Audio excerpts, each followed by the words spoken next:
제가 12살이 되던 해, 친동생은 소아마비 진단을 받았습니다. 그날 이후 제 삶의 유일한 목표가 확고하게 설정되었습니다.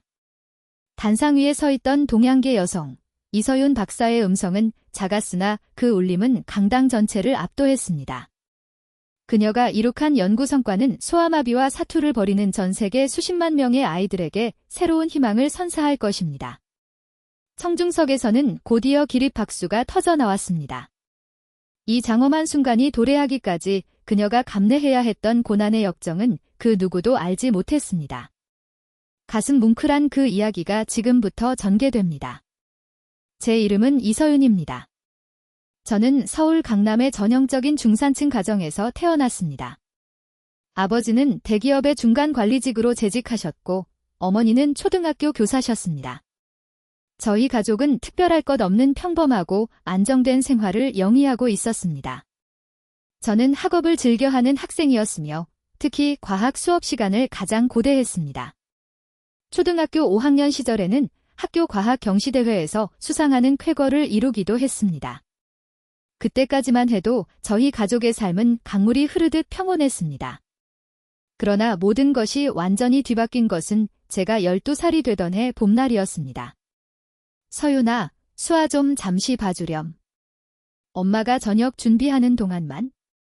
저는 거실에서 숙제를 하고 있었고 4살 터울의 여동생 수아는 텔레비전을 시청하고 있었습니다. 평소와 전혀 다를 바 없는 평범한 오후였습니다. 수아야, 뭘 그렇게 열심히 보고 있니? 수아는 대답 없이 텔레비전에만 시선을 고정했습니다. 처음에는 만화에 깊이 몰두해서 그러려니 했지만 가까이 다가가 보니 뭔가 이상함을 감지했습니다. 수아야, 괜찮니? 수아의 얼굴은 창백했고 몸에서는 높은 열이 감지되었습니다. 제가 이름을 불러도 고개를 돌리지 못했습니다. 엄마, 수아 상태가 이상해요. 그날 밤, 저희는 수아를 안고 응급실로 긴급히 향했습니다. 의사 선생님들이 분주하게 오가며 검사를 진행했고 저희 가족은 하얀 대기실에서 결과를 초조하게 기다렸습니다. 이 보호자분? 긴장된 표정의 의사 선생님이 다가왔습니다. 네, 저희 아이는 어떤가요? 일단 자세한 검사가 필수적입니다만 아이의 증상이 소아마비와 유사합니다. 그 말을 듣는 순간 어머니의 얼굴에서는 핏기가 일시에 사라졌습니다. 저는 당시 소아마비가 정확히 무엇인지 알지 못했지만 부모님의 표정만으로도 이 상황이 매우 심각하다는 것을 직감할 수 있었습니다. 일주일간의 정밀 검사 끝에 수아는 결국 소아마비 진단을 받았습니다. 소아마비는 희귀 질환에 속하여 국내에서도 극히 드문 사례였다고 합니다. 의사 선생님은 장황한 설명을 이어갔지만 제가 확실하게 기억하는 단 한마디는 이것이었습니다. 현재 의학으로는 완전한 회복은 어렵습니다. 그날부터 저희 가족의 삶은 근본적으로 달라졌습니다. 수아의 치료를 위해 병원을 오가는 일은 일상이 되었고 아버지는 치료비를 마련하고자 밤늦게까지 고된 일을 하셨습니다. 어머니는 수아를 전적으로 돌보기 위해 휴직을 감행하셨습니다. 서윤아, 미안하다. 이번 영어 학원은 다음 학기에. 아버지의 목소리에는 죄송함이 깊이 배어 있었습니다. 제가 다니던 학원들을 하나둘 그만두어야 했습니다. 수아의 치료비와 재활 비용이 엄청났기 때문입니다. 특수병원 치료, 해외 의약품 구매, 재활기구 등 모든 비용이 저희 가족의 재정을 빠른 속도로 잠식하고 있었습니다. 괜찮아요, 아빠. 저 혼자서도 충분히 잘할 수 있어요. 저는 씩씩하게 대답했지만 솔직히 속으로는 서운함을 느꼈습니다. 초등학교 졸업을 앞두고 친구들은 모두 좋은 학원을 다니며 입시 준비를 하고 있었기 때문입니다. 하지만 그런 서운한 마음이 들 때마다 휠체어에 앉아 힘겹게 재활 운동을 하는 수아를 떠올렸습니다. 제 서운함은 곧 부끄러움으로 변모했습니다. 저녁 식사 시간, 부모님은 짙은 다크서클이 드리운 눈으로 저를 자주 바라보셨습니다. 서윤아, 정말 미안하다. 아니에요, 엄마, 아빠. 정말 괜찮아요. 수아가 훨씬 더 중요하잖아요. 이러한 대화가 매일 밤 반복되었습니다. 저는 매번 괜찮다고 이해한다고 말했지만 솔직히 밤에 혼자 있을 때면 이불 속에서 눈물을 훔치기도 했습니다. 그러나 그보다 더 가슴 아픈 것은 수아가 점차 변해가는 모습이었습니다. 이전에는 활발하고 장난기가 넘치던 아이였는데 이제는 조용하고 우울해 보였습니다. 밝은 웃음소리가 사라진 집안은 마치 색이 바래버린 사진처럼 무겁게 느껴졌습니다. 어느 날 밤 수아의 방을 지나가다가 작은 흐느낌 소리를 들었습니다. 문을 살짝 열어보니 수아가 이불 속에서 울고 있었습니다. 수아야, 왜 울어? 언니, 나 때문에 다들 힘들지? 엄마, 아빠도, 언니도. 8살 아이의 눈에는 얼음장 같은 슬픔이 어려 있었습니다. 그 순간 제 마음속에 무언가가 결정적으로 변화했습니다. 동생을 향한 미묘했던 원망의 감정은 완전히 소멸했습니다. 수아야, 그런 생각하지 마. 우리는 가족이잖아. 가족은 서로 돕는 거야? 수아의 작은 손을 꼭 잡으며 저는 생각했습니다. 어떻게 해야 수아를 도울 수 있을까? 어떻게 해야 저 슬픔을 영원히 지워줄 수 있을까? 그때는 전혀 알지 못했습니다. 그 질문이 제 인생의 방향을 완전히 전환시키게 될 줄은요. 그리고 그 해답을 찾기 위한 여정이 저를 얼마나 멀고 험난한 곳까지 이끌어갈지도 말입니다. 중학교에 입학하고 나서 저의 일상은 급격하게 변했습니다. 학교와 집 사이를 오가는 단조로운 생활이 시작된 것입니다. 친구들은 방과 후에 영어학원, 수학학원, 과학학원을 바쁘게 다녔지만 저는 곧장 집으로 돌아가야 했습니다. 수아를 돌봐야 했기 때문입니다. 서윤아, 너 요즘 수학 성적이 조금 하락했더라. 학원을 다니는 아이들과 차이가 날 수밖에 없지? 담임 선생님의 염려 섞인 말씀이 귓가에 맴돌았습니다. 저도 잘 알고 있었습니다. 혼자 공부하는 것과 전문적인 지도를 받는 것은 분명히 달랐으니까요. 하지만 저는 태연한 척 웃으며 대답했습니다.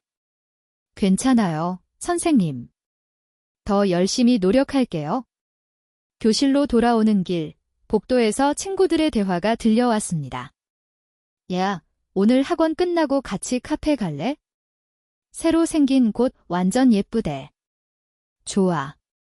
근데 영어 모의고사 준비는 어떡하지? 괜찮아. 김 선생님이 어제 정리해준 자료 있잖아. 저는 그들 옆을 지나치며 억지로 미소를 지었습니다. 마치 그 대화가 저와는 전혀 상관없다는 듯이 말입니다. 하지만 가슴 한편에서는 작은 소외감이 자라나고 있었습니다. 저도 친구들과 어울리고 싶었고, 훌륭한 선생님에게 배우고 싶었고, 무엇보다 그냥 평범한 중학생으로 살고 싶었습니다. 집에 돌아오면 어머니는 대부분 수아와 병원에 가셨거나 재활운동을 도와주고 계셨습니다. 저는 혼자 숙제를 하고 저녁 식사를 준비했습니다. 서윤아, 오늘도 고맙다. 수아의 특별 치료가 있어서 늦었네. 어머니는 항상 지친 얼굴로 저에게 고마움을 표현하셨습니다. 그리고 어김없이 덧붙이셨죠. 우리 서윤이한테 정말 많이 미안해. 그럴 때마다 저는 똑같이 대답했습니다. 아니에요, 엄마. 정말 괜찮아요. 제가 도울 수 있어서 오히려 다행인거려. 하지만 밤이 되어 이불 속에 누우면 때로는 참을 수 없는 서러움이 밀려왔습니다. 왜 하필 우리 가족이지? 왜 하필 수아에게 이런 일이? 그리고 왜 하필 나에게 이런 희생이? 이런 생각이 들 때마다 스스로가 너무 이기적이라고 느껴져 괴로웠습니다. 동생이 저런 고통을 겪고 있는데 저는 학원 하나 못 다니는 것을 서러워하다니요. 그래서 저는 더 철저하게 제 감정을 숨겼습니다. 아무에게도, 심지어 일기장에도 쓰지 않았습니다. 중학교 2학년 겨울방학, 유난히 추운 날이었습니다.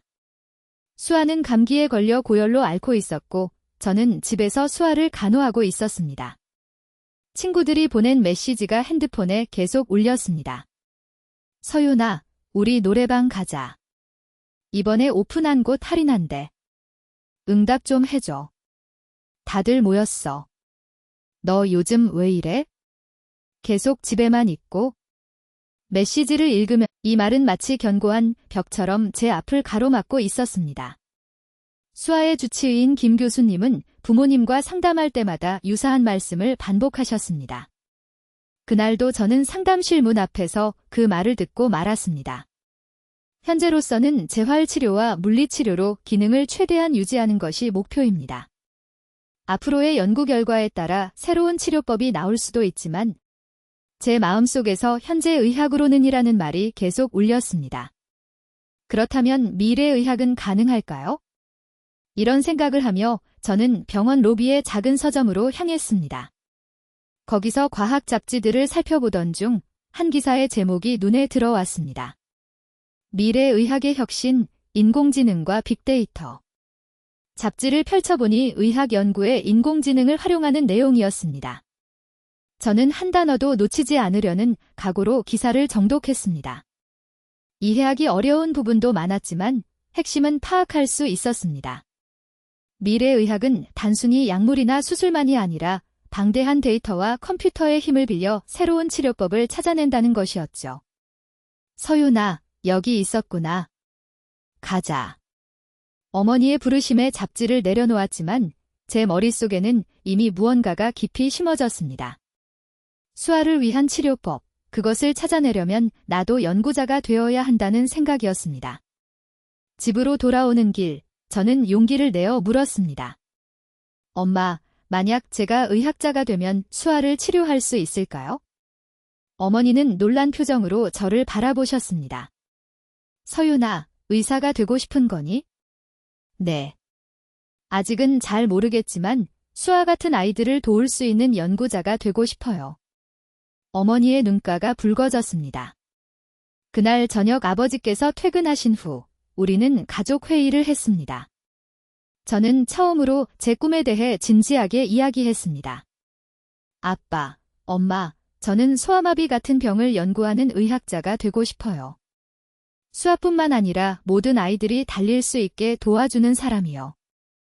아버지는 묵묵히 듣고 계시다가 조용히 말씀하셨습니다. 서윤아, 의학자가 되는 길은 정말 험난해. 특히 연구자가 되려면 더 많은 학업과 긴 시간이 필요하단다. 지금 우리 상황에서는 아버지의 말씀이 끊겼습니다. 분명 학비 문제를 염려하시는 것이었습니다. 하지만 저는 단호했습니다. 알아요, 아빠. 하지만 제가 정말 열심히 공부해서 장학금도 받을 수 있을 거예요. 이건 정말 제 간절한 꿈이에요. 그날 밤 부모님은 오랫동안 깊은 대화를 나누셨습니다.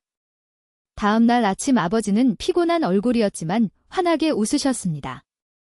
서윤아, 내 꿈을 온 마음으로 응원한다. 우리가 할 수 있는 최대한 도울게. 그 말씀에 저는 하늘을 찌를 듯이 기뻤습니다.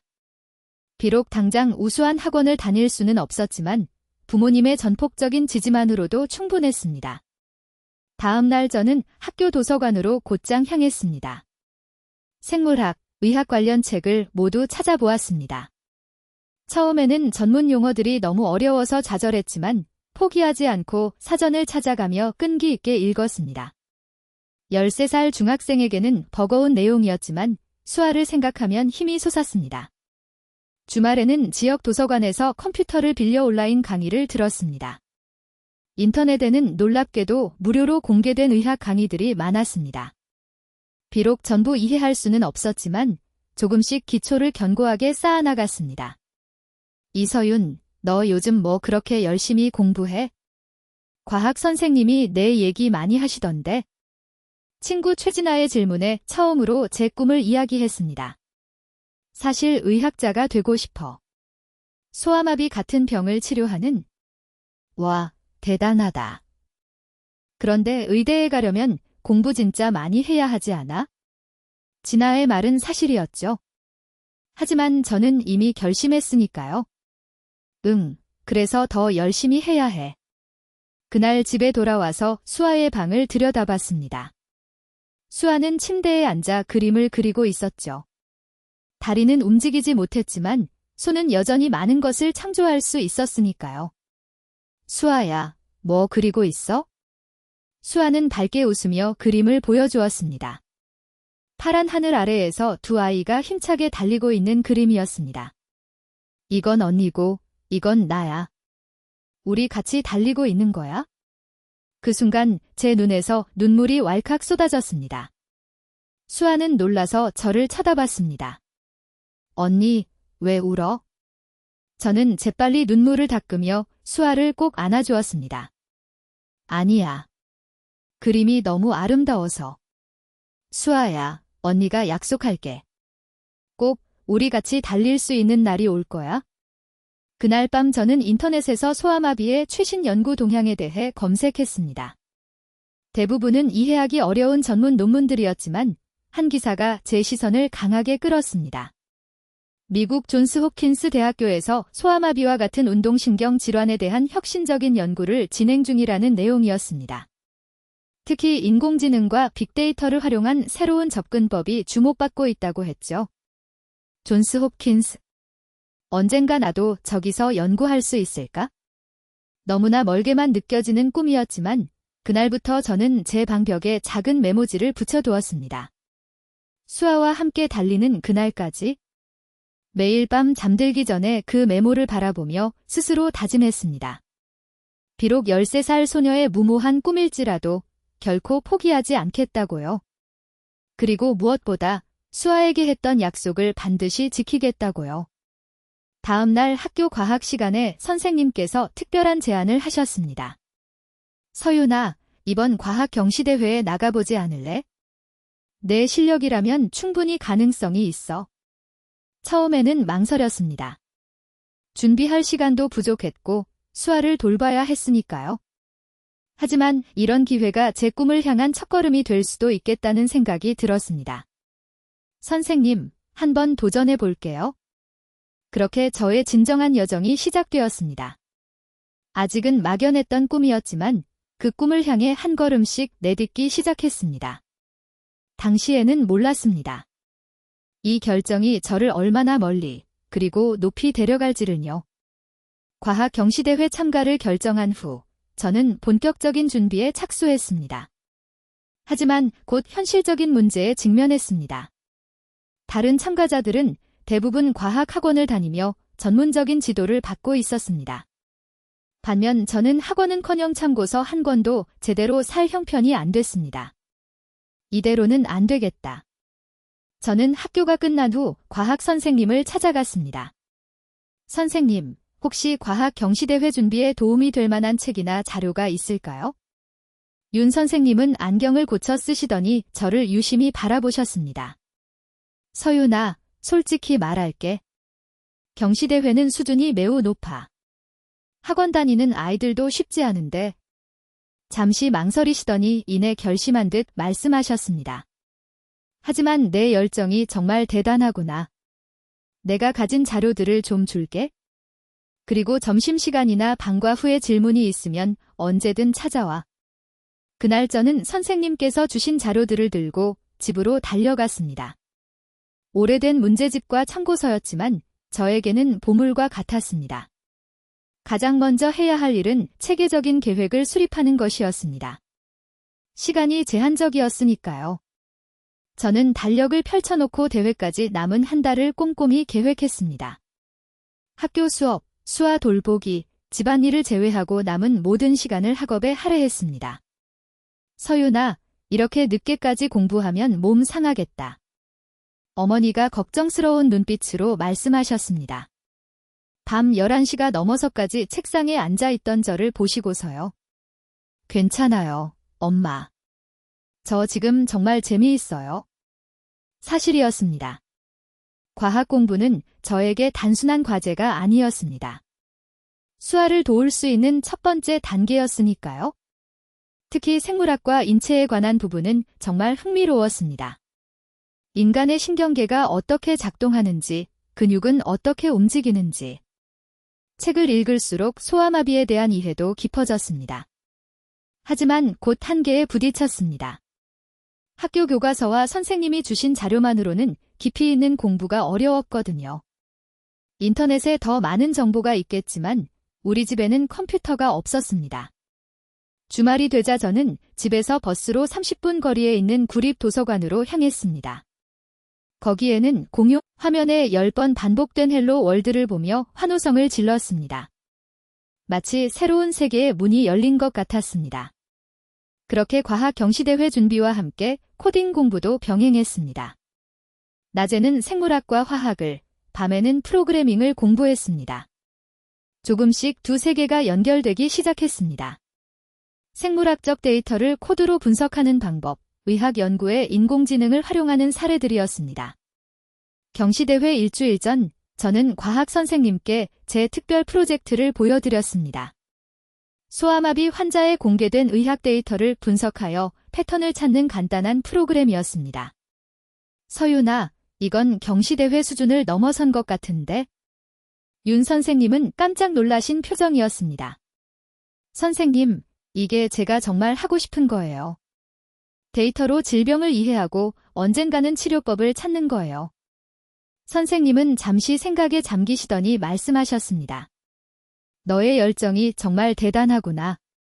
하지만 이런 연구를 제대로 하려면 더 전문적인 지식과 지도가 필요할 거야.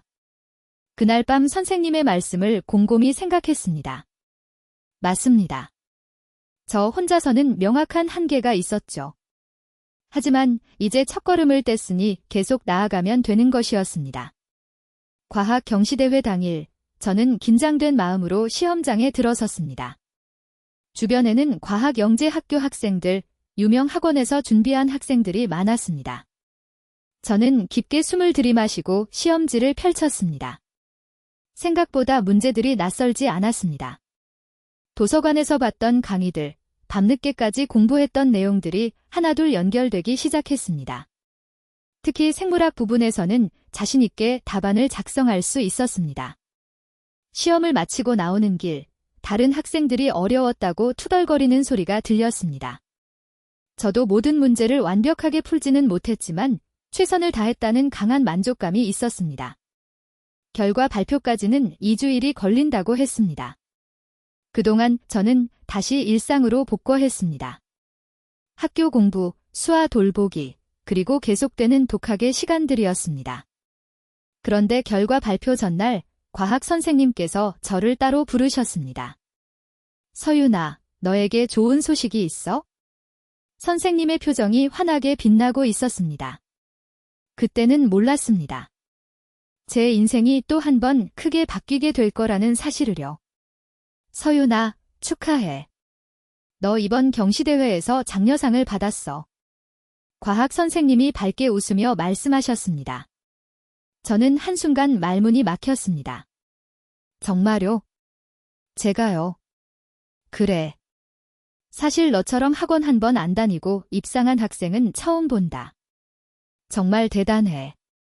제 두 눈에서 눈물이 고였습니다. 많은 학생들 사이에서 장려상이 특출난 성적은 아닐지 몰라도 저에게는 정말 큰 의미가 있었습니다. 제 노력이 헛되지 않았다는 실질적인 증거였으니까요. 그리고 서윤아, 한 가지 더 이야기할 게 있어? 서울대 의대에서 중고등학생을 위한 의학 캠프를 연다고 해. 선발 과정이 있는데 내가 너를 강력히 추천했어. 선생님의 말씀에 저는 놀라서 입을 다물지 못했습니다. 서울대 의대 캠프라니 꿈만 같았죠. 선생님, 정말 감사합니다. 제가 정말 가고 싶어요. 집에 돌아와 이 소식을 전하자 온 가족이 기뻐했습니다. 특히 수아는 제 목을 꼭 안으며 말했습니다. 언니, 난 알고 있었어. 언니가 제일 똑똑하다는 거.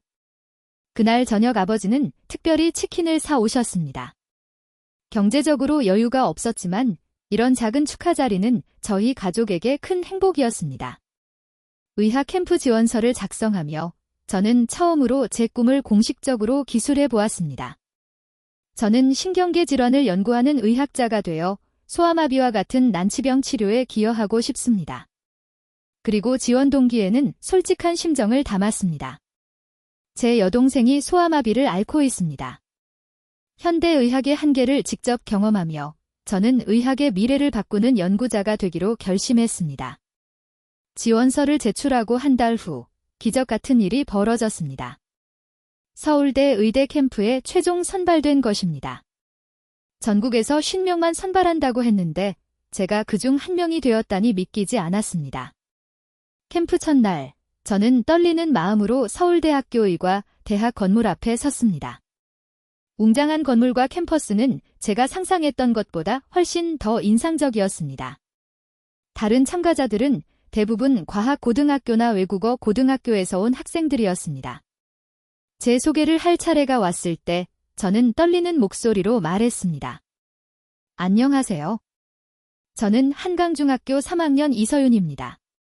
제 꿈은 소아마비 같은 질병을 연구하는 의학자가 되는 것입니다. 잠시 정적이 흘렀습니다. 대부분의 학생들이 고등학생이었고 저처럼 구체적인 꿈을 이야기한 학생도 드물었기 때문입니다. 일주일간의 캠프는 정말 눈부신 경험이었습니다. 실제 의대 교수님들의 강의를 듣고 실험실에서 실습도 했습니다. 특히 신경과학 수업은 저에게 강한 흥미를 주었습니다. 교수님께서 실제 뇌 컴퓨터 단층 촬영 CT를 보여주시며 신경회로에 대해 설명해 주셨는데 저는 모든 말씀을 놓치지 않으려고 필사적으로 노트에 기록했습니다. 캠프 마지막 날, 각자 관심 분야에 대한 미니 프로젝트를 발표하는 시간이 있었습니다. 저는 소아마비와 같은 운동 신경질환에 인공지능을 활용하는 방안에 대해 발표했습니다. 그동안 독학으로 배운 내용들을 총동원했습니다. 소아마비 바이러스는 특정 운동 신경세포만을 선택적으로 공격합니다. 이 패턴을 빅데이터로 분석하면 어쩌면 새로운 치료 접근법을 발견할 수 있지 않을까요? 발표가 끝나자 신경과학 교수님이 손을 들어 질문하셨습니다. 이서윤 학생, 흥미로운 발표였어요. 혹시 바이오인포메틱스에 대해 들어본 적 있나요? 아니요, 교수님. 처음 듣는 용어입니다. 바이오인포메틱스는 생물학적 데이터를 분석하기 위해 컴퓨터 과학을 활용하는 분야예요. 방금 학생이 제안한 접근법과 매우 유사하죠. 앞으로 더 공부해보면 좋겠네요. 그날 저녁 캠프를 마무리하는 작은 시상식이 있었습니다. 갑자기 제 이름이 호명되었죠. 가장 혁신적인 프로젝트상, 한강중학교 이서윤 학생. 놀라움과 기쁨으로 단상에 올라가 상장을 받았습니다. 교수님이 귀옛말로 하신 말씀은 지금도 제 가슴에 깊이 새겨져 있습니다. 학생의 열정이 정말 인상적이었어요. 앞으로의 성장이 기대됩니다. 캠프를 마치고 돌아온 저는 더 확고한 목표를 가지게 되었습니다. 의학과 컴퓨터 과학을 함께 융합하여 새로운 치료법을 개발하는 것, 그것이 제가 걸어야 할 길이었습니다. 중학교 3학년 겨울, 저는 고등학교 입시를 준비했습니다. 부모님과 상의 끝에 일반 인문계 고등학교에 지원하기로 결정했습니다. 과학고등학교가 제 꿈에 더 유리할 수도 있었지만 학비와 기숙사비를 감당하기 어려웠기 때문이었습니다. 서윤아, 정말 미안하다. 과학고에 보내주지 못해서. 아버지의 미안해하는 모습에 저는 오히려 위로해드렸습니다. 아빠, 걱정 마세요. 학교가 중요한 게 아니라 제가 얼마나 열심히 하느냐가 중요한 거잖아요. 그럼에도 제 마음 한켠에는 아쉬움이 있었습니다. 더 좋은 환경에서 공부할 수 있다면 얼마나 좋을까? 하지만 그런 생각이 들 때마다 휠체어에 앉아 재활 운동을 하는 수아를 떠올렸습니다. 수아는 매일 자신의 한계와 싸우고 있었는데 제가 환경 탓을 할 수는 없었습니다. 고등학교에 입학한 후 저는 더욱 학업에 매진했습니다. 학교 수업만으로는 부족하다고 느껴 도서관에서 대학 수준의 생물학과 컴퓨터 과학 책들을 찾아 독학했습니다. 학교 컴퓨터실을 이용해 간단한 프로그래밍도 배웠습니다. 고등학교 1학년 여름 방학 때 저는 지역 대학에서 주최하는 고등학생 대상 과학 캠프에 참가했습니다. 그곳에서 바이오인포메틱스를 연구하는 김준호 교수님을 만나게 되었습니다. 이 학생, 소아마비 환자 데이터를 분석하는 프로그램을 만들고 있다고? 고등학생이? 김 교수님은 제 이야기를 듣고 놀라움을 감추지 못하셨습니다. 캠프가 끝난 후 교수님은 저에게 제안을 하셨습니다. 서윤 학생, 관심 있다면 우리 연구실에서 주말마다 열리는 스터디 그룹에 참여해 볼래? 주로 대학생들이 참여하지만 너처럼 열정 있는 학생은 언제든지 환영이야. 정말 꿈같은 미국, 영국, 일본, 중국 등 다양한 나라에서 온 또래들이 자신감 넘치는 모습으로 대화를 나누고 있었습니다. 나도 할 수 있어? 지금까지 해왔던 것처럼. 제 차례가 왔습니다. 무대 위로 올라가니 수백 명의 청중이 보였고 저는 순간 다리가 떨렸습니다. 하지만 깊게 심호흡을 하고 발표를 시작했습니다. 영어로 인사를 하고 발표를 개시했습니다. 처음에는 목소리가 떨렸지만 점차 확고한 자신감이 생겼습니다. 제가 왜 이 연구를 시작했는지, 어떤 방법론을 사용했는지, 그리고 미래에 어떤 발전 가능성이 있는지 차근차근 설명했습니다. 이 연구는 저에게 단순한 학술적 주제가 아닙니다. 제 여동생은 소아마비를 앓고 있으며 저는 현대의학의 한계를 직접 목격했습니다. 저는 의학과 인공지능 기술을 결합하면 새로운 치료 경로를 찾을 수 있다고 굳게 믿습니다. 발표를 마치고 질문을 받는 시간이 왔습니다. 한 외국인 교수님이 손을 들었습니다. 매우 인상적인 연구군요. 특히 고등학생으로서는 말이죠. 당신의 알고리즘이 다른 신경 근육 질환에도 적용될 수 있다고 생각하나요? 저는 최대한 침착하게 답변했습니다. 네, 이 프레임워크는 데이터 분석 매개 변수를 적절히 수정한다면 근위축성 측삭 경화증이나 근위형 양증과 같은 질환에도 충분히 적용할 수 있다고 생각합니다. 발표가 끝난 후 여러 사람들이 저에게 다가와 질문하고 대화를 나누었습니다. 그중 한 분이 특히 인상적이었습니다. 그레이 머리의 친절한 미소를 지닌 분이었습니다. 그분은 로버트 스턴 교수님, 존스 홉킨스 의과 대학의 신경과 교수셨으며 세계적으로 유명한 소아마비 연구자였습니다. 당신의 접근법이 매우 신선하군요, 이 학생. 대부분의 연구자들은 바이러스 억제에만 초점을 맞추는데 당신은 신경 패턴 인식과 적응에 주목하고 있어요. 정말 혁신적입니다. 저는 감사의 말을 전하며 제 연구의 한계점에 대해서도 솔직하게 털어놓았습니다. 제 연구가 아직 초기 단계이며 자원과 지식이 제한적이라는 것을 알고 있습니다. 스턴 교수님은 고개를 저으셨습니다. 자신을 과소평가하지 마세요. 당신의 재능은 분명히 특별합니다. 하지만 더 인상적인 것은 당신의 동기입니다. 이것은 단순한 학문적 연습이 아니군요. 그렇죠. 네, 교수님. 제 여동생은 12살 때 소아마비 진단을 받았어요. 의사들은 치료법이 없다고 했죠. 저는 언젠가 우리가 함께 달릴 수 있을 거라고 약속했습니다. 제 목소리가 살짝 떨렸습니다. 스턴 교수님의 눈빛이 깊어졌습니다. 아름다운 약속이군요. 그리고 강력한 동기고요. 잠시 생각에 잠기신 듯 하다가 교수님은 의외의 질문을 던지셨습니다. 미국에서 공부하는 것을 생각해 본 적 있나요? 존스 홉킨스는 뛰어난 국제 학생들을 위한 프로그램이 있습니다. 그 말에 저는 웃음을 터뜨릴 뻔했습니다. 존스 홉킨스라니, 그건 상상조차 해본 적 없는 꿈이었으니까요. 저는 생각해 본 적 없어요. 저 같은 사람에게는 불가능해 보여서요. 불가능이라고요? 당신의 재능과 열정으로? 그렇게 확신하지는 않겠어요. 교수님은 명함을 건네주셨습니다.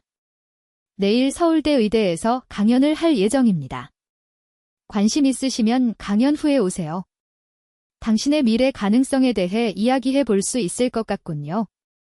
그날 밤 저는 흥분해서 도저히 잠을 이룰 수 없었습니다. 존스 홉킨스의 저명한 교수님이 제 연구를 인정해 주셨다니 너무나 꿈 같았습니다. 다음 날 저는 서울대 의대 강당에서 열리는 스턴 교수님의 강연을 들었습니다. 소아마비 연구의 최전선에 대한 강연이었는데 정말 많은 것을 배웠습니다. 강연이 끝난 후 저는 조심스럽게 교수님께 다가갔습니다. 놀랍게도 교수님은 저를 바로 알아보셨습니다. 아, 서윤. 와주셔서 기쁩니다. 조용한 곳으로 가서 이야기합시다. 교수님과의 대화는 제 인생의 궤도를 바꾸는 결정적인 순간이었습니다. 교수님은 제 연구에 대해 더 깊이 질문하셨고 제 꿈과 목표에 대해서도 진지하게 경청해 주셨습니다. 존스 홉킨스에는 특별히 뛰어난 잠재력을 가진 국제 학생들을 위한 장학금이 있습니다. 당신 같은 학생들을 위한 거죠. 장학금이요. 하지만 장학금이 있더라도 저희 가족에게는 해외 유학이 불가능해 보입니다. 저는 솔직하게 우리 가족의 상황을 설명했습니다. 수아의 치료비, 가정 형편, 외국 유학은 상상조차 할 수 없는 일이었습니다. 스턴 교수님은 진지한 표정으로 말씀하셨습니다. 상황을 이해합니다. 하지만 저는 또한 당신에게서 비범한 잠재력을 봅니다. 서윤, 당신 같은 재능이 환경의 제약을 받아서는 안 됩니다. 이 일을 가능하게 할 방법이 있을 겁니다. 그리고 교수님은 존스 홉킨스 대학교의 특별 장학 프로그램에 대해 설명해 주셨습니다. 최고의 해외 학생들에게 학비와 생활비를 모두 지원하는 프로그램이었죠. 존스 홉킨스는 생물의학공학과 신경과학 분야에서 최고의 프로그램 중 하나를 가지고 있습니다. 그리고 국제 학생들을 위한 장학금은 모든 것을 포함합니다. 당신이 강력한 후보가 될 것이라고 믿습니다. 저는 아직 고등학교도 졸업하지 못했는데요. 서윤, 고등학교 졸업은 걱정하지 마세요. 입학만 결심하면 모든 것이 해결됩니다. 저는 믿을 수 없었습니다. 제가 그토록 동경하던 존스 홉킨스 대학교에서 공부할 수 있는 기회라니, 그것도 조기 입학으로. 하지만 제 동생이요. 동생을 두고 떠날 수 없어요. 당신의 걱정을 이해합니다. 하지만 때로는 우리가 사랑하는 사람들을 진정으로 돕기 위해서는 고향에서 얻을 수 있는 것 이상의 지식과 기술을 얻어야 할 때가 있습니다. 한번 생각해 보세요. 장기적으로 동생에게 무엇이 더 도움이 될까요? 집으로 돌아오는 길, 교수님의 말씀이 계속 머릿속을 맴돌았습니다. 정말 내가 미국 유학까지 갈 수 있을까? 그게 수아를 위한 최선의 선택일까? 집에 도착해 이 소식을 가족에게 전했을 때 모두가 경악했습니다. 특히 부모님은 믿기 어려워하셨죠. 서윤아, 정말 존스 홉킨스 교수님이 너를 그렇게 높이 인정해 주셨다고? 아버지의 눈에는 자랑스러움과 염려가 함께 깃들어 있었습니다. 우리 모두 알고 있었습니다.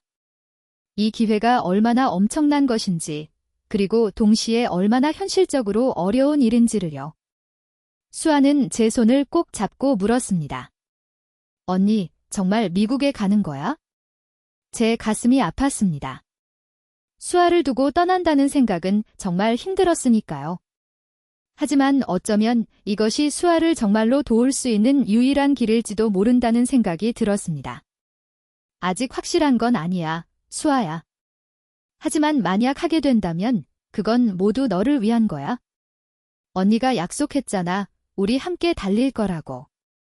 그날 밤 저는 창밖의 별을 바라보며 사색에 잠겼습니다. 이 기회는 마치 하늘에서 떨어진 선물 같았지만 동시에 무거운 결정이기도 했습니다. 수아와 가족을 떠나 낯선 나라에서 공부한다는 것. 그것이 과연 제가 감당할 수 있는 일일까요? 하지만 한 가지 분명한 것이 있었습니다. 제 인생의 새로운 가능성의 문이 열렸다는 사실이었습니다. 그리고 그 문을 통해 어떤 미래가 기다리고 있든 저는 두려움보다는 희망을 선택하고 싶었습니다. 이후 몇 달 동안 저는 스턴 교수님과 이메일을 주고받으며 지원서를 준비했습니다.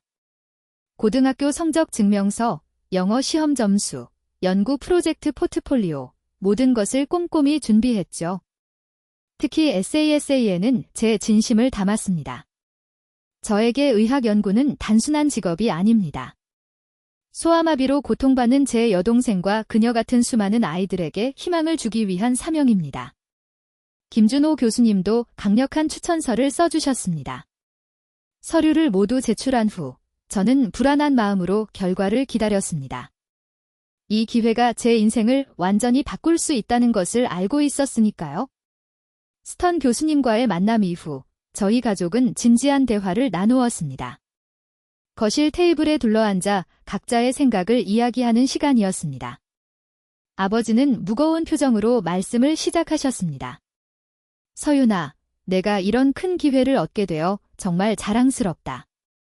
하지만 아버지의 목소리가 떨렸습니다. 저는 이미 알고 있었습니다. 한 달 동안 여러 장학금을 신청하고 주말마다 아르바이트를 하면서 저는 점차 지쳐갔습니다. 학교 공부와 연구 프로젝트도 병행해야 했으니까요. 서윤아, 너 안색이 안 좋아. 너무 무리하는 거 아니니? 지민 선배의 걱정에 저는 웃으며 대답했습니다.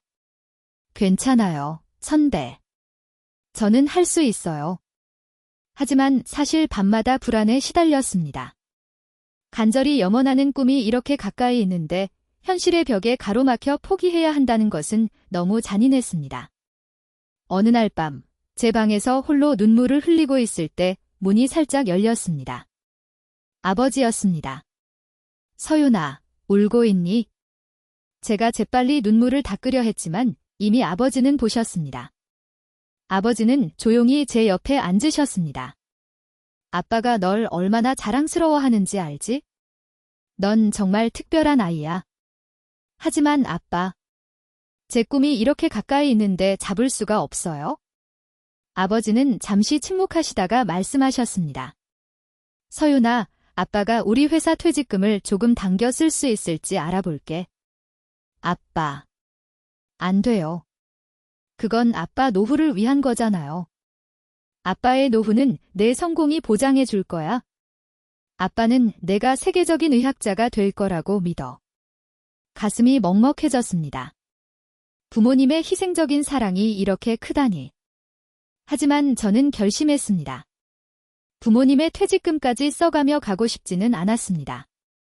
다른 방법을 반드시 찾아야 했습니다. 그날 저녁, 저는 스턴 교수님께 제 마음을 담은 이메일을 보냈습니다. 저희 가족의 상황, 제가 얼마나 이 기회를 열망하는지, 그리고 직면한 현실적인 어려움에 대해 솔직하게 말씀드렸습니다. 저는 이 기회를 정말 간절히 원하지만 제 가족 상황의 경제적 현실 때문에 매우 어렵습니다. 추가 장학금을 계속 찾고 있지만 제가 직면한 어려움에 대해 솔직하게 말씀드리고 싶었습니다. 메일을 보내고 나서도 마음이 무거웠습니다. 스턴 교수님께 이런 개인적인 사정을 털어놓는 것이 과연 현명한 결정이었을까요? 하지만 저는 솔직하게 대화하는 것이 중요하다고 판단했습니다. 다음 날 아침, 침대에서 일어나 핸드폰을 확인했을 때 스턴 교수님의 답장이 와 있었습니다. 떨리는 마음으로 이메일을 열었습니다. 서윤에게 솔직함에 감사합니다.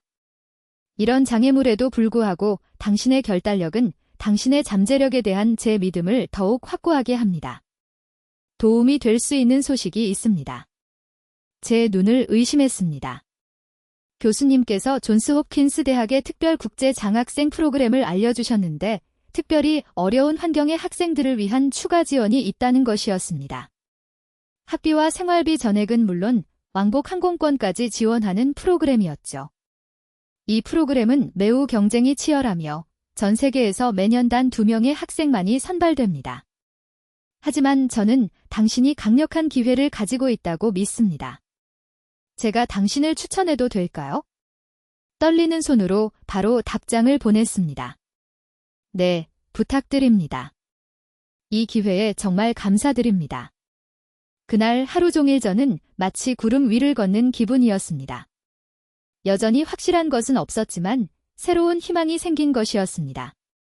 집에 돌아와 이 소식을 가족들에게 전했을 때 모두가 기뻐했습니다. 하지만 여전히 걱정도 있었죠. 전 세계에서 단 2명만 뽑는 프로그램이라니 그 경쟁률은 상상을 초월했으니까요. 서윤아, 너라면 할 수 있어?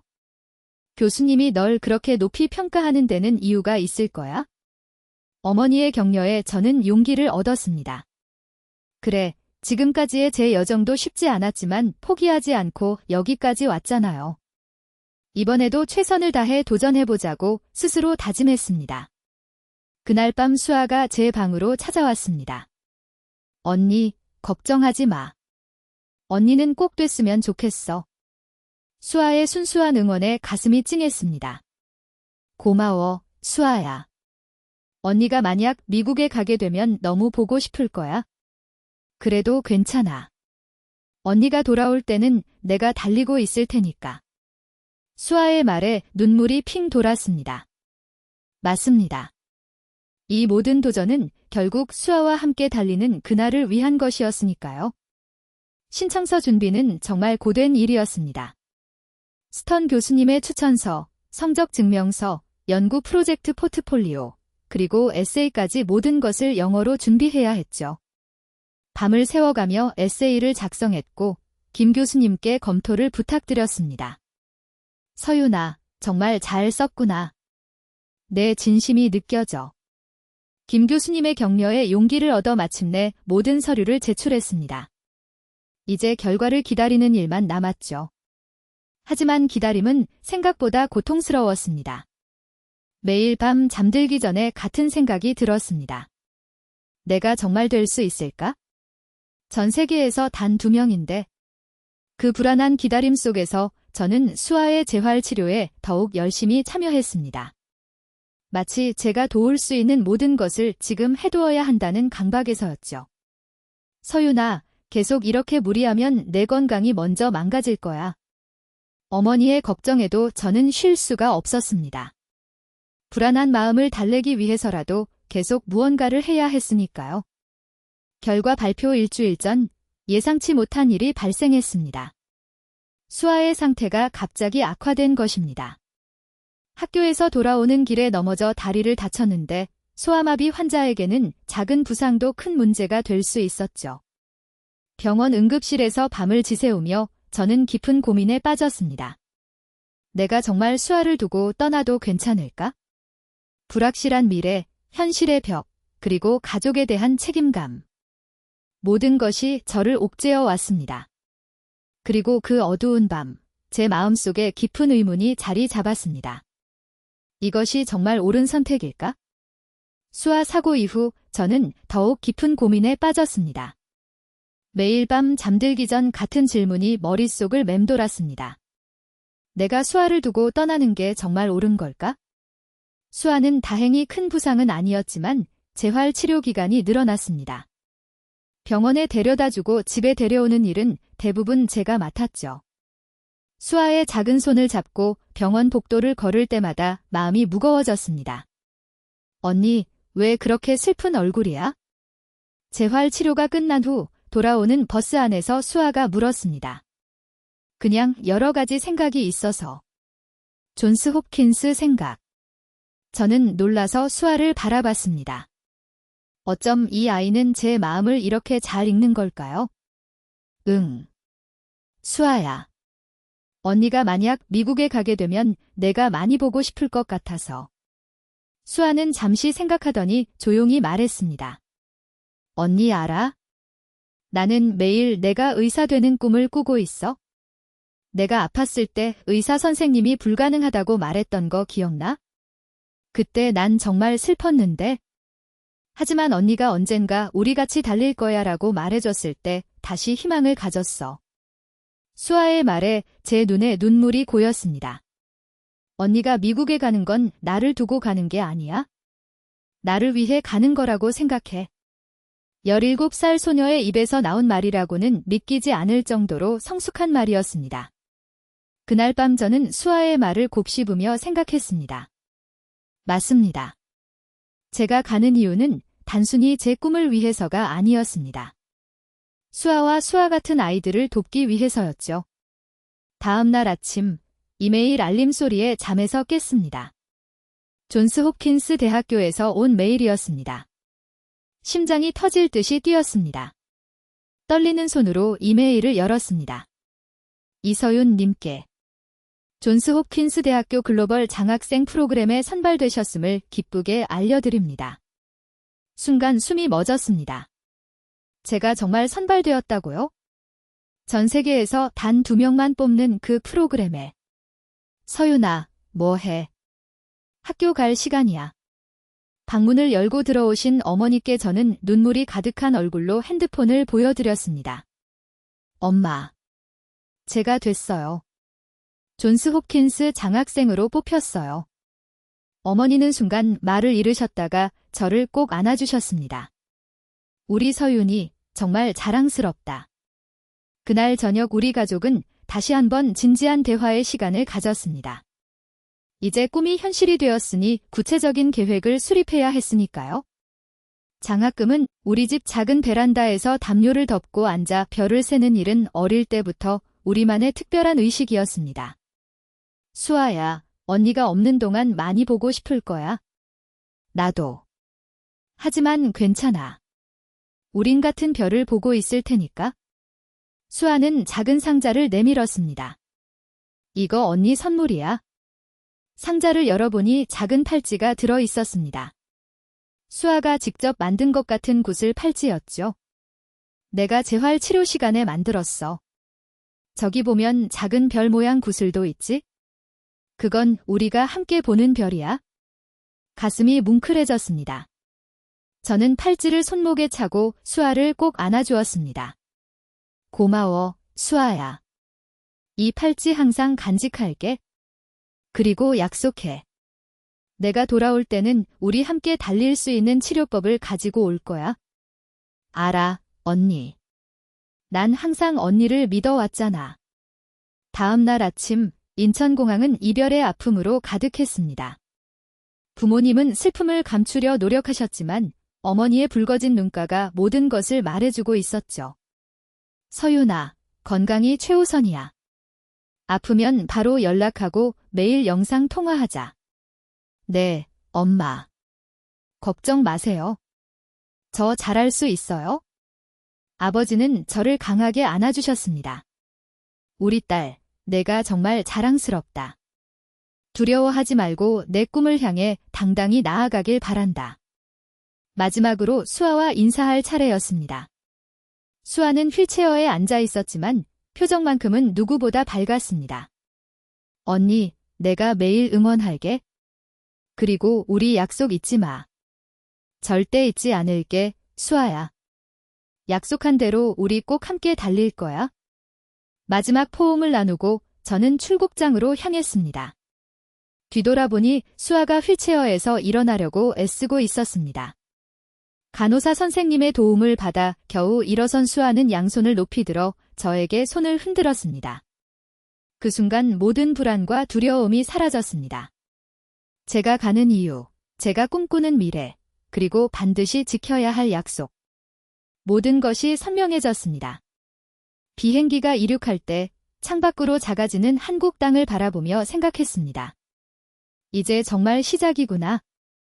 내 꿈을 향한 진짜 여정이 손목에 별 팔찌를 꼭 쥐고 저는 새로운 세계를 향해 날아가고 있었습니다. 두렵지만 설레는 마음으로 수아와의 약속을 가슴에 새기면서 말입니다. 12시간의 긴 비행 끝에 볼티모어 공항에 도착했을 때 제 심장은 요동쳤습니다. 기내에서 내려 입국 심사대로 향하는 발걸음이 무거웠습니다. 영어로 질문에 답해야 한다는 생각에 극도로 긴장했죠. 방문 목적이 무엇인가요? 입국 심사관의 질문에 준비했던 대로 영어로 대답했습니다. 존스 홉킨스 대학교의 장학생입니다. 제 여권과 서류를 확인한 심사관은 고개를 끄덕이며 입국 도장을 찍어주었습니다. 첫 관문을 통과한 것입니다. 수화물을 찾아 도착장으로 나오자 이서윤 환영합니다라고 적힌 팻말을 든 동양계 여학생이 보였습니다. 존스 홉킨스 한인 학생회에서 나온 선배였습니다. 안녕하세요. 이서윤 맞죠? 저는 김지연이에요. 학교에서 보낸 가이드예요. 한국어를 듣는 순간 안도감이 밀려왔습니다. 지연 언니는 친절하게 웃으며 제 짐을 도와주었습니다. 첫 해외여행이라 많이 떨렸을 텐데 잘 왔어요. 학교까지 차로 30분 정도 걸려요. 차 안에서 창밖을 바라보며 미국의 첫인상을 느꼈습니다. 한국과는 다른 넓은 도로, 큰 차들, 그리고 다양한 인종의 사람들. 모든 것이 새롭고 신기했습니다. 서윤 씨는 특별 장학생이라고 들었어요. 정말 대단해요. 존스 홉킨스는 입학하기도 어려운데 전액 장학금은 정말 드문 케이스거든요. 지연 언니의 말에 부끄러워졌습니다. 그리고 동시에 무거운 책임감도 느꼈죠. 이 기회가 얼마나 소중한지 다시 한번 깨달았으니까요. 캠퍼스에 도착했을 때 그 웅장함에 압도되었습니다. 고풍스러운 붉은 벽돌 건물들과 넓은 잔디밭, 그리고 활기찬 학생들. 마치 영화 속 장면 같았죠. 여기가 내가 지낼 기숙사야. 방은 2인실인데 룸메이트는 중국에서 온 유학생이래. 내일 학교 오리엔테이션이 있으니까 오늘은 푹 쉬고. 지연 언니의 도움으로 기숙사에 짐을 풀고 룸메이트 린린과 인사를 나누었습니다. 린은 영어를 잘했지만 저는 간단한 대화도 버거웠습니다. 그래도 노력하며 천천히 대화를 이어갔습니다. 만나서 반가워요, 서윤. 우리가 좋은 친구가 되었으면 좋겠어요. 린의 따뜻한 미소에 조금은 안심이 되었습니다. 이곳에서의 첫날을 마치고 침대에 누웠을 때 갑자기 눈물이 왈칵 쏟아졌습니다. 집 생각, 수아 생각, 그리고 이 낯선 환경에서 혼자 살아갈 생각에 두려움이 밀려왔습니다. 하지만 수아가 준 팔찌를 바라보며 마음을 다잡았습니다. 이것은 제가 가야 할 길이었고 꼭 성공해야 할 여정이었으니까요. 다음 날 아침, 국제 학생 오리엔테이션이 시작되었습니다. 전 세계에서 온 학생들과 함께하는 자리였죠. 영어로 진행되는 모든 설명을 따라가는 건 정말 어려웠습니다. 귀를 쫑긋 세우고 집중했지만 많은 부분을 놓쳤습니다. 실례합니다. 수강 신청에 대해 설명한 내용을 이해하셨나요? 옆자리 학생이 물었을 때 저는 솔직하게 고개를 저었습니다. 잘 이해하지 못했어요. 제 영어가 아직 서툴러서요. 그러자 그 학생은 친절하게 설명해 주었습니다. 이탈리아에서 온 마르코 마어코였죠. 저처럼 영어가 모국어가 아니었지만 저보다 훨씬 유창했습니다. 걱정하지 마세요. 시간이 지나면 나아질 거예요. 우리 모두 같은 처지니까요. 마르코의 격려에 용기를 얻었습니다. 맞습니다. 여기 모인 모든 국제 학생들이 비슷한 어려움을 겪고 있을 테니까요. 오리엔테이션 후 생물의학공학과 학생들을 위한 별도 미팅이 있었습니다. 그곳에서 저는 제 학업 어드바이저인 스미스 교수님을 만났습니다. 서윤, 스턴 교수님에게 당신에 대해 많이 들었어요. 소아마비에 관한 당신의 연구가 꽤 인상적이군요. 스미스 교수님은 제 학업 계획을 함께 검토해 주셨습니다. 의학과 컴퓨터 과학을 함께 공부하고 싶다는 제 계획에 교수님은 큰 관심을 보이셨죠. 그건 훌륭한 조합이야. 의학의 미래는 이러한 교차점에 있지? 이번 학기에 천 교수님의 생물의학 컴퓨팅 수업을 수강하는 것을 추천하네. 첫 주는 정신없이 흘러갔습니다. 수강 신청, 교재 구입, 도서관 이용법 익히기. 모든 것이 새롭고 도전적이었습니다. 특히 영어로 진행되는 수업은 정말 어려웠습니다. 전문 용어들이 쏟아지는 생물학 강의에서는 거의 절반밖에 이해하지 못했죠. 밤마다 녹음한 강의를 다시 들으며 공부했습니다. 모르는 단어가 나올 때마다 사전을 찾아보고 노트에 정리했습니다. 보통 학생들이 3시간 공부할 내용을 저는 6시간, 때로는 8시간씩 공부했습니다. 서윤, 너무 무리하고 있어? 가끔은 쉬어야 해. 린의 걱정에도 쉴 수 없었습니다. 처음 접하는 미국 교육 시스템에서 살아남기 위해서는 더 열심히 해야 했으니까요. 첫 시험에서 저는 겨우 B+ 학점을 받았습니다. 그동안의 노력이 무색하게 느껴졌죠. 하지만 포기하지 않았습니다. 오히려 더 체계적으로 공부 방법을 개선했습니다. 학교에서 제공하는 영어 보충 수업을 신청했고 스터디 그룹에도 참여했습니다. 당신의 접근법은 좋지만 사실을 암기하는 것보다 개념을 이해하는데 더 초점을 맞춰야 해요. 화학 교수님의 조언은 큰 도움이 되었습니다. 저는 공부 방식을 바꾸었고 점차 미국 교육 시스템에 적응해 갔습니다. 두 번째 달부터는 조금씩 나아졌습니다. 수업 내용을 더 잘 이해하게 되었고 교수님들과의 대화도 자신감이 생겼죠. 중간고사에서는 대부분 A 이상의 성적을 받았습니다. 놀라운 발전을 보이고 있군요, 서윤. 계속 이대로 가요. 스미스 교수님의 격려에 더욱 힘을 얻었습니다. 학업에 몰두하면서도 수아와의 약속을 잊지 않았습니다. 매주 일요일 밤에는 화상통화로 수아와 이야기를 나누었습니다. 언니, 나 이번 주에 재활치료사 선생님이 칭찬해 주셨어. 다리 연구팀 리더인 페텔 박사님의 말씀에 가슴이 뛰었습니다. 이것은 제가 정말 하고 싶었던 연구였으니까요. 수아를 위한, 그리고 수아 같은 아이들을 위한 연구. 미국 생활 1년이 지날 무렵, 저는 눈부시게 성장해 있었습니다. 학업적으로는 상위권 성적을 유지하게 되었고, 연구 분야에서도 작은 성과들을 이루어냈죠. 무엇보다 자신감이 생겼습니다. 그리고 마침내 여름 방학에는 한국으로 돌아갈 수 있게 되었습니다. 장학금에서 항공료를 지원받았고 2달 동안 가족과 함께 지낼 수 있는 시간이 생겼습니다. 인천공항에 도착했을 때 가족들이 환한 미소로 저를 기다리고 있었습니다. 특히 수아는 휠체어에서 일어나 지지대를 붙잡고 서 있었습니다. 수아야, 너 서 있을 수 있게 됐구나. 놀라운 변화였습니다. 수아의 재활치료가 조금씩 효과를 보이고 있었던 거죠. 언니가 약속 지키려고 열심히 하듯이 나도 언니 약속 지키려고 열심히 했어. 수아의 말에 눈물이 날 것 같았습니다. 우리 둘 다 각자의 자리에서 약속을 지키기 위해 고군분투하고 있었던 것입니다. 집으로 돌아오는 길, 창밖으로 한국의 풍경을 바라보며 생각했습니다. 1년 전 이곳을 떠날 때의 불안하고 두려웠던 마음. 그리고 지금의 성장한 제 모습. 많은 것이 변했지만 한 가지 변하지 않은 것이 있었습니다.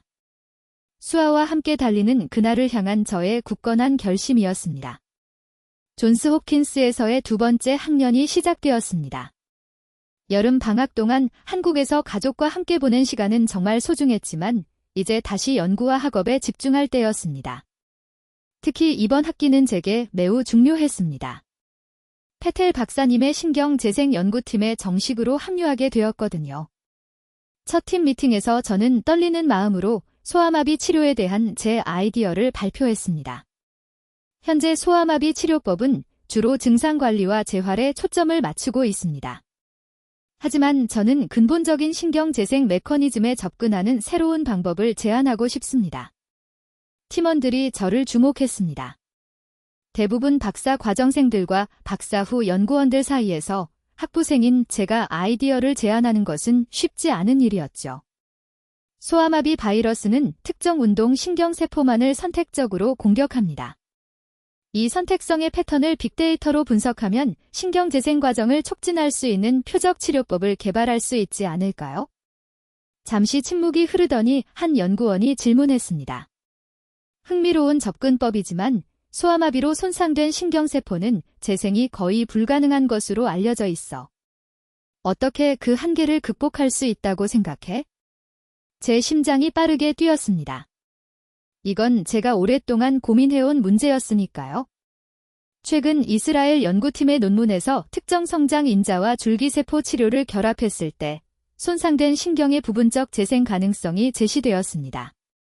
제가 제안하는 것은 이 접근법의 인공지능 기반 예측 모델을 통합하는 것입니다.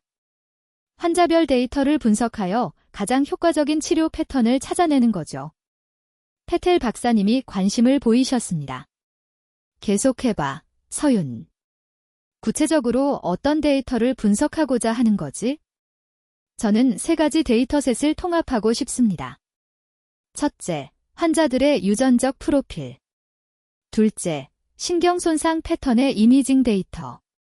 셋째, 재활 과정에서의 진행 데이터입니다. 이 3가지를 인공지능 알고리즘으로 분석하면 각 환자에게 최적화된 치료 방향을 예측할 수 있을 거예요. 팀 미팅이 끝난 후 페텔 박사님이 저를 따로 불러 세웠습니다. 서윤, 내 아이디어는 매우 혁신적이야. 사실 현재 의학계에서는 소아마비로 손상된 신경재생에 대해 다소 비관적인 시각이 지배적이지. 하지만 나도 항상 그 한계를 넘어설 방법이 있을 거라고 생각해왔어. 박사님의 말씀에 용기를 얻었습니다. 제 제안을 발전시켜 볼 수 있을까요? 물론이지. 하지만 솔직히 말하면 많은 도전이 있을 거야. 데이터 접근성부터 시작해서 알고리즘 개발, 임상 적용 가능성까지 쉽지 않은 여정이 될 거야. 알고 있습니다. 하지만 저는 이 연구를 꼭 해보고 싶어요. 페텔 박사님은 잠시 생각하시더니 결정을 내리셨습니다. 좋아. 우선 작은 파일럿 프로젝트부터 시작해보자. 대학병원에서 익명화된 소아마비 환자 데이터 일부를 확보할 수 있을 거야.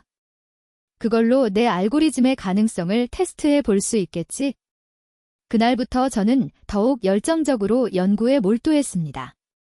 수업을 마치면 바로 연구실로 향했고 주말에도 대부분의 시간을 그곳에서 보냈죠.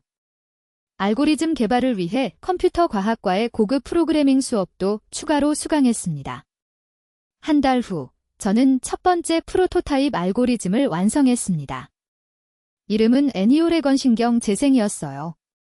소아마비 환자의 신경 손상 패턴을 분석하고 가능한 재생 경로를 예측하는 프로그램이었죠.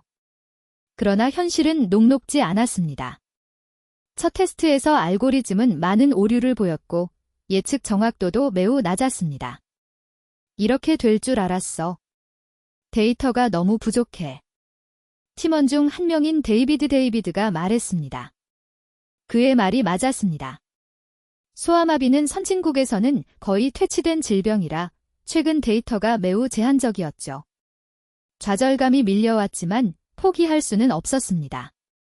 저는 새로운 접근법을 모색했습니다. 만약 글로벌 데이터베이스에 접근할 수 있다면 어떨까요? 제 질문에 페텔 박사님이 관심을 보이셨습니다. 어떤 데이터베이스를 생각하고 있는 거지? 세계보건기구 WHO에서 운영하는 소아마비 감시 네트워크가 있어요. 그들은 전 세계 소아마비 사례를 추적하고 있고 특히 아직 소아마비가 남아있는 개발도상국의 데이터도 보유하고 있을 거예요. 페텔 박사님은 고개를 끄덕이셨습니다. 좋은 생각이야. 내가 세계보건기구에 있는 동료에게 연락해 볼게. 하지만 기대는 너무 높이지 마. 이런 데이터는 접근하기 쉽지 않아. 기다림의 시간이 길게 느껴졌습니다. 그동안 저는 알고리즘을 개선하고 더 많은 문헌을 연구했죠. 특히 신경재생과 줄기세포 치료에 관한 최신 연구 결과들을 집중적으로 살펴봤습니다. 3주 후, 기적 같은 일이 일어났습니다. 세계보건기구에서 제한적이지만 익명화된 글로벌 소아마비 데이터에 대한 접근 권한을 주기로 했던 것입니다. 서윤, 축하해. 내 연구 제안이 세계보건기구의 소아마비 퇴치 프로그램 담당자의 관심을 끌었어. 그들도 새로운 치료 접근법에 관심이 있다고 해. 페텔 박사님의 말씀에 기쁨이 밀려왔습니다. 드디어 진짜 연구를 시작할 수 있게 된 것이었습니다. 글로벌 데이터를 받아 분석하기 시작했을 때 저는 중요한 패턴을 발견했습니다. 소아마비 바이러스가 공격하는 특정 운동 신경세포 그룹에 공통점이 있었던 거죠. 이건 정말 흥미로운 발견이에요. 바이러스가 특정 단백질 마커를 가진 신경세포를 우선적으로 공격하는 것 같아요. 데이비드와 다른 팀원들도 제 분석에 관심을 보였습니다. 이 패턴을 역으로 활용하면 손상된 신경세포를 표적화할 수 있는 치료법을 개발할 수 있을지도 몰라. 저는 밤낮으로 알고리즘을 개선했습니다. 이제 애니오레건이 0은 훨씬 더 정확한 예측을 보여주었죠. 특히 환자의 유전적 프로필과 신경손상 패턴을 결합한 분석은 놀라운 통찰력을 제공했습니다. 이 결과를 보면 특정 성장 인자와 줄기세포 조합이 각 환자 유형별로 다르게 적용되어야 함을 알 수 있어요. 표준화된 접근법이 아니라 개인화된 치료가 필요한 거죠. 페텔 박사님은 제 연구에 깊은 인상을 받으셨습니다. 서윤, 내 연구가 정말 중요한 방향을 제시하고 있어. 이제 이론적 모델을 넘어 실험적 검증 단계로 나아갈 필요가 있어. 그것은 제가 고대해 온 말이었습니다. 컴퓨터 시뮬레이션과 데이터 분석을 넘어 실제 생물학적 실험으로 이론을 검증할 기회였죠. 다음 단계는 실험실 수준의 테스트였습니다. 세포 배양을 통해 저희의 예측 모델을 검증하는 과정이었죠. 저는 생물학 실험 경험이 부족했지만 팀의 도움으로 빠르게 배워나갔습니다. 서윤, 이 세포 배양이 성공적이면 우리는 동물 모델 실험을 고려해 볼 수 있을 거야. 데이비드의 말에 희망이 생겼습니다. 단계적으로 연구가 발전하고 있었으니까요. 세포 배양 실험은 쉽지 않았습니다. 여러 번 실패했고 때로는 몇 주간의 작업이 하루아침에 무너지기 함께 달리는 그날까지 저는 결코 포기하지 않을 것이라고요. 논문이 출판된 후 연구는 더 큰 관심을 받기 시작했습니다. 여러 연구기관에서 협력 제안이 들어왔고 국제학회에서의 발표 요청도 있었죠. 하지만 그보다 더 중요한 소식이 있었습니다. 세계보건기구에서 저희의 연구를 기반으로 소규모 임상시험을 지원하기로 한 것이었습니다. 이건 정말 큰 기회야, 서윤. 내 연구가 실제 환자들에게 희망을 줄 가능성이 열린 거야? 페텔 박사님의 말씀에 가슴이 벅차 올랐습니다. 제 연구가 이론을 넘어 실제 사람들에게 도움이 될 수 있다는 생각에 눈물이 핑 돌았습니다. 그날 밤 저는 수아에게 소식을 전했습니다. 수아야, 우리 연구가 곧 실제 환자들에게 적용될 수도 있대. 아직 초기 단계지만 이제 정말 희망이 보이기 시작했어. 수아의 눈이 반짝였습니다. 언니, 그럼 우리 약속이 정말로 이루어지는 거야? 아직 갈 길이 멀지만, 그래? 우리 약속을 지키기 위한 큰 걸음을 내디딘 거야? 연구실에서 집으로 돌아오는 길, 밤하늘의 별들을 바라보며 생각했습니다. 한국에서 혼자 공부하던 소녀가 이제는 세계적인 연구의 최전선에 서게 되었다는 사실이 믿기지 않았습니다. 그리고 이 모든 여정의 시작점에는 수아가 있었습니다. 수아와의 약속, 함께 달리고 싶다는 단순하지만 강한 소망. 그것이 저를 여기까지 이끌어준 원동력이었죠. 연구실 책상 위에는 수아가 준 별 모양 팔찌가 놓여 있었습니다. 매일 그것을 바라보며 제 목표를 상기했습니다. 이제 그 목표는 더 이상 불가능한 꿈이 아니었습니다. 조금씩, 하지만 확실하게 현실이 되어가고 있었으니까요. 존스 홉킨스에서의 생활이 3년 차에 접어들었습니다. 연구는 점점 더 탄력을 받기 시작했고 저의 학업 성적도 최상위권을 유지하고 있었습니다. 세계보건기구의 지원으로 시작된 소규모 임상시험 준비도 차근차근 진행 중이었죠. 모든 것이 순조롭게 흘러가는 듯 했습니다. 그러던 어느 날 아침 수업을 듣고 있는데 핸드폰에 한국에서 온 부재중 전화가 여러 개 찍혀 있었습니다. 가슴이 덜컥 내려앉았습니다. 부모님은 시차를 고려해 절대 수업 시간에 전화하지 않으셨거든요. 무언가 심각한 일이 있다는 느낌이 들었습니다. 교수님, 죄송하지만 잠시 나가봐야 할 것 같습니다. 서둘러 강의실을 나와 어머니께 전화를 걸었습니다. 엄마, 무슨 일 있어요? 어머니의 목소리는 떨리고 있었습니다. 서윤아. 수아가 아침에 갑자기 고열이 나고 경련을 일으켰어. 지금 대학병원 응급실에 있어? 순간 온 세상이 정지한 것 같았습니다. 귀에서 웅웅거리는 소리가 들렸고 다리에 힘이 빠졌습니다. 어떤 상태예요? 원인이 뭐래요? 아직 정확히는 모르겠어? 의사 선생님이 정밀 검사 중이래. 소아마비 환자는 갑작스러운 열병에 취약하대. 어머니의 목소리가 흐려졌습니다. 제 머릿속은 온통 수아 생각뿐이었습니다. 엄마, 제가 당장 비행기 표를 알아볼게요. 아니, 서윤아. 지금 당장 내가 올 필요는 없어. 상태가 어떤지 더 지켜보자. 너 중요한 연구 중이잖아. 어머니는 저를 걱정하고 계셨지만 제 마음은 이미 한국으로 날아가 있었습니다. 그날 남은 수업은 전혀 집중할 수 없었고 연구실에서도 실수를 연달아 했습니다. 서윤, 괜찮아. 오늘 왜 이렇게 정신이 없어 보여? 페텔 박사님의 물음에 저는 솔직하게 상황을 설명했습니다.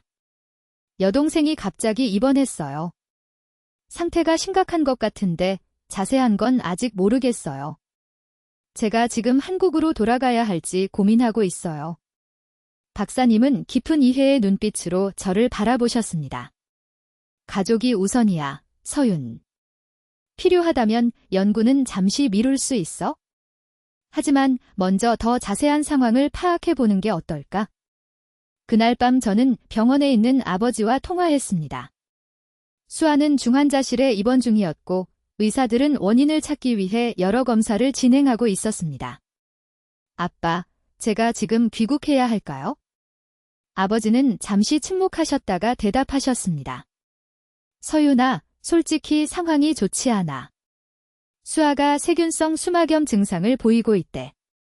소아마비 환자는 면역력이 약해서 감염에 취약하거든. 세균성 수막염이라니. 심각한 상황이었어요.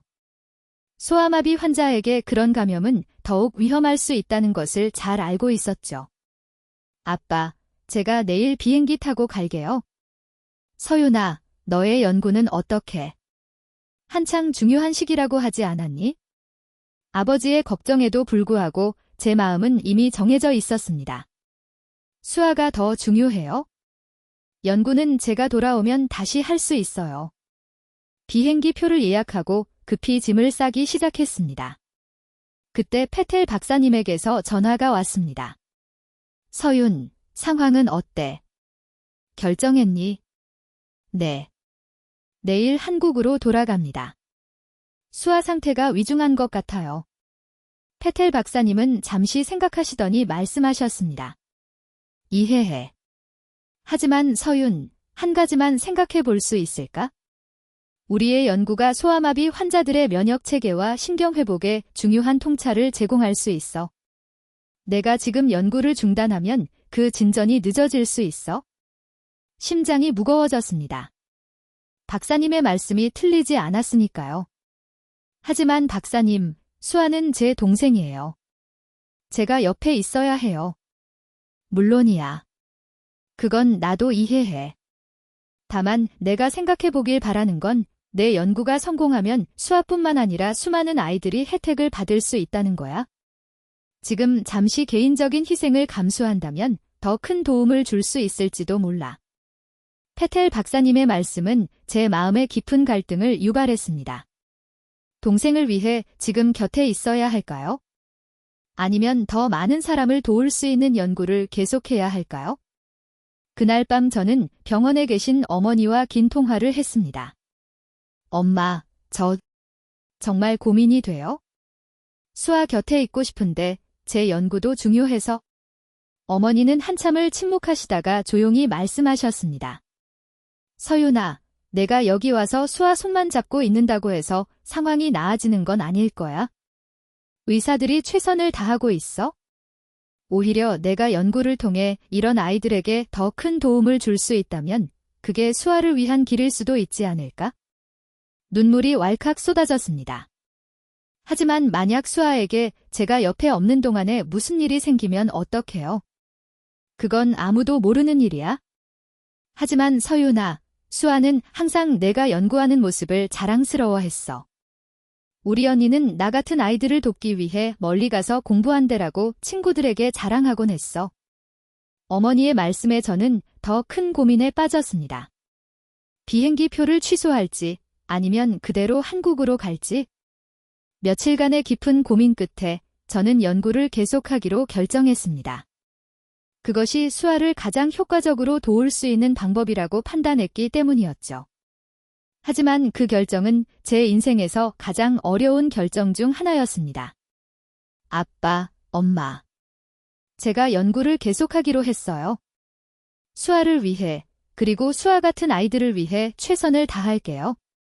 부모님은 제 결정을 이해해 주셨지만 제 마음속에는 깊은 죄책감이 자리 잡았습니다. 멀리 떨어져 있는 동안 수아에게 무슨 일이 생길지 모른다는 불안감이 저를 괴롭혔습니다.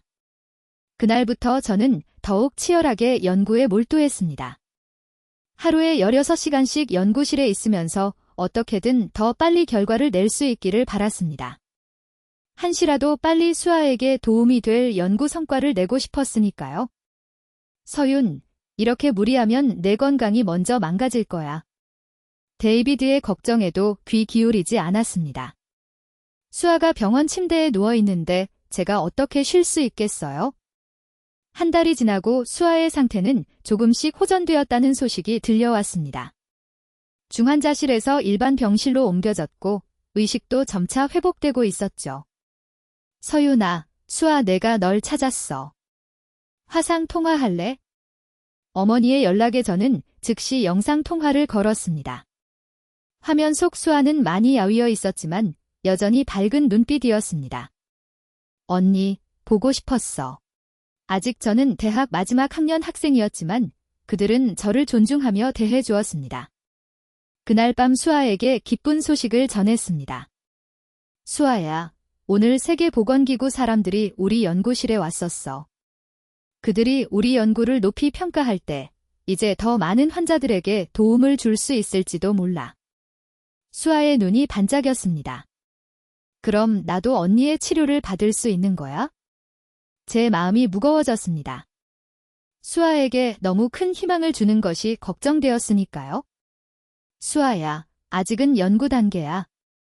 하지만 언젠가는 반드시 가능할 거야. 그 순간 수아의 얼굴에서 결의에 찬 표정이 보였습니다.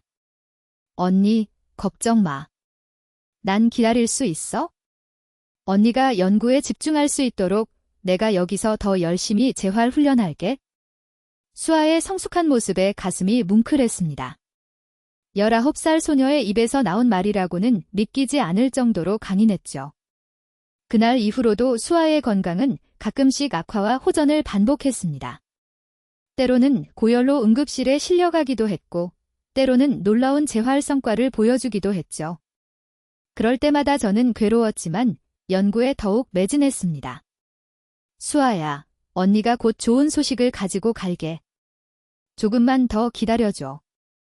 매일 밤 연구실을 나오며 하늘의 별을 바라보았습니다.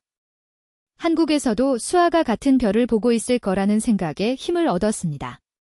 그리고 마침내 저희 연구팀은 중대한 돌파구를 찾았습니다. 인공지능이 예측한 특정 성장 인자와 면역 조절제의 조합이 소아마비 환자의 운동 신경 회복과 면역 강화에 놀라운 효과를 보여준 것이었죠. 이건 정말 혁명적인 발견이야, 서윤. 페텔 박사님의 흥분된 목소리가 연구실에 울려 퍼졌습니다. 팀원들 모두 환호성을 질렀고 일부는 감격의 눈물을 흘리기도 했습니다. 저는 조용히 핸드폰을 꺼내 수아에게 문자를 보냈습니다. 수아야, 우리가 해냈어. 이제 정말 함께 달릴 수 있는 날이 올 거야. 5년이 흘렀습니다. 봄이 막 시작된 서울 남산공원에는 벚꽃이 흩날리고 있었습니다. 따스한 햇살이 내리쬐는 토요일 오후, 나무 그늘 아래 돗자리를 펴고 앉은 저희 가족의 모습이 더없이 평화로워 보였습니다. 언니, 사진 찍어요. 수아가 미소 지으며 저를 불렀습니다. 24살이 된 수아는 이제 재활센터에서 일하며 물리치료학과 대학원 진학을 준비하고 있었습니다. 가벼운 보조기를 착용한 채 그녀는 돗자리에서 일어나 벚꽃나무 아래에 섰습니다. 저는 카메라를 들고 수아를 향해 걸어갔습니다. 그때 수아가 제게 손을 내밀었습니다. 같이 걸어요, 언니. 그 말에 제 마음이 뭉클해졌습니다. 불과 몇 년 전만 해도 불가능하다고 생각했던 일이 이제는 평범한 일상이 되었으니까요. 저는 카메라를 아버지께 건네고 수아와 함께 나란히 서서 천천히 걷기 시작했습니다. 하나, 둘, 수아는 리듬을 세며 걸었습니다. 처음에는 느리고 조심스럽게, 그리고 점점 자신감 있게. 보조기가 있어도 완전히 자유롭지는 않았지만 그녀의 눈에는 기쁨이 가득했습니다. 언니, 기억나? 처음 2걸음 걸었을 때? 어떻게 잊겠어? 그날 우리 모두 울었잖아. 치료를 시작한 지 1년 후, 수아는 처음으로 2걸음을 혼자 걸었습니다. 짧고 불안정한 2걸음이었지만 그것은 기적 같은 순간이었습니다. 그리고 그 2걸음은 10걸음이 되고 이제는 수아가 스스로 일상생활을 할 수 있을 만큼 늘어났죠. 찰칵. 아버지가 사진을 찍으셨습니다. 벚꽃이 흩날리는 가운데 함께 걷는 2 자매의 모습이 카메라에 담겼습니다. 우리 딸들 정말 예쁘구나. 어머니의 눈가에 눈물이 맺혔습니다. 아마도 그녀는 지금의 순간이 얼마나 기적 같은지 너무나 잘 알고 계셨을 것입니다. 매일 밤 수아의 아픔을 지켜보며 기도하셨던 분이니까요. 돗자리로 돌아와 준비해온 도시락을 나눠 먹으며 우리는 옛 이야기를 나누었습니다. 세계보건기구 일은 어때, 서윤아? 너무 바쁘지 않니? 아버지의 질문에 저는 미소 지었습니다. 세계보건기구 소아마비 퇴치 프로그램의 의학 책임자로서 제 일상은 정신없이 바빴지만 보람찼습니다. 바쁘지만 의미 있어요, 아빠. 지난달에는 아프리카에서 새로운 치료센터 3곳을 개설했어요. 이제 우리 치료법이 전 세계 40개국에서 이용 가능해졌죠. 이 박사님이 또 멋진 일을 하셨네요. 수아가 장난스럽게 말했습니다. 가족들 사이에서만큼은 박사님이라는 호칭이 항상 약간 어색하게 느껴졌죠. 그냥 언니지 뭐. 근데 수아야, 너는 어때? 대학원 준비는 잘 돼가? 수아의 눈이 반짝였습니다. 응. 이번 주에 교수님이 추천서를 써주셨어. 내가 재활센터에서 아이들과 일하는 모습을 보시고는 내 경험이 정말 특별한 가치가 있다고 하셨어.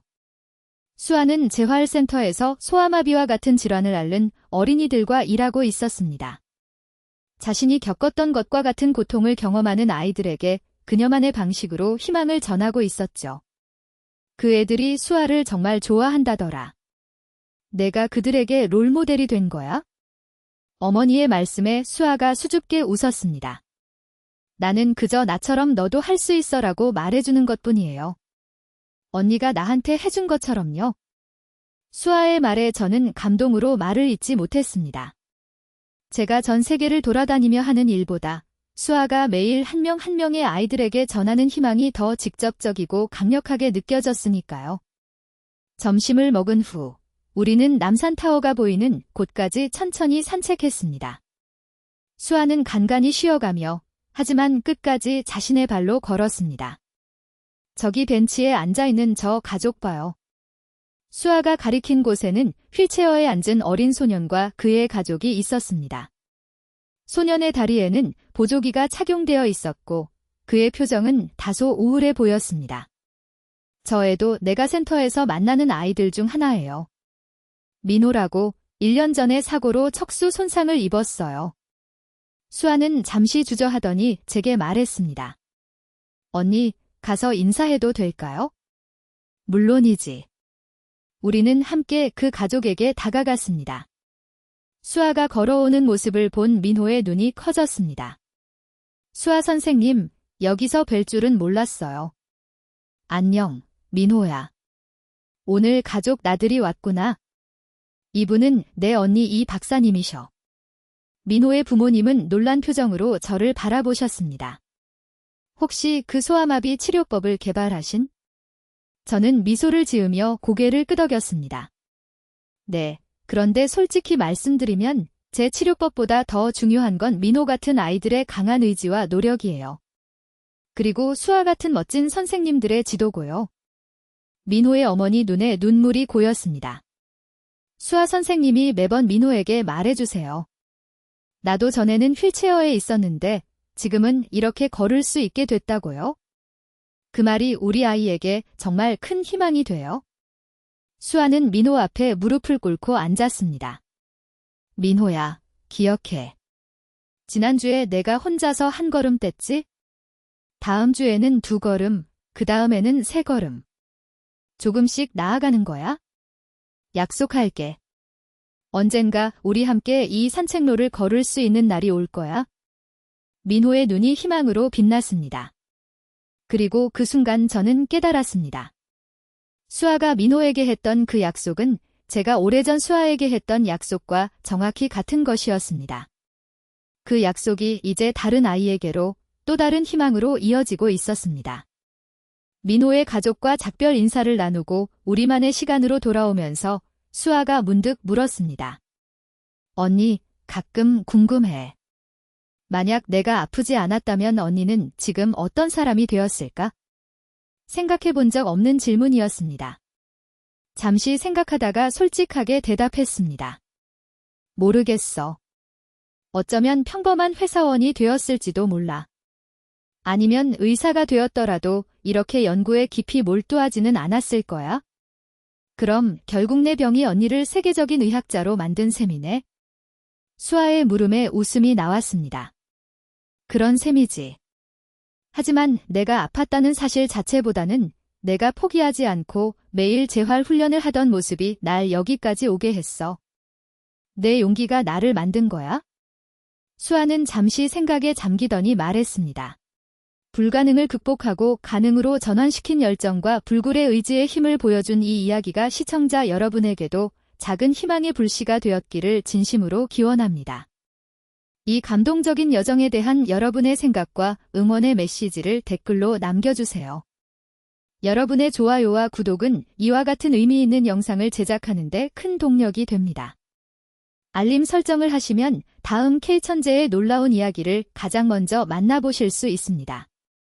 시청해주셔서 감사합니다.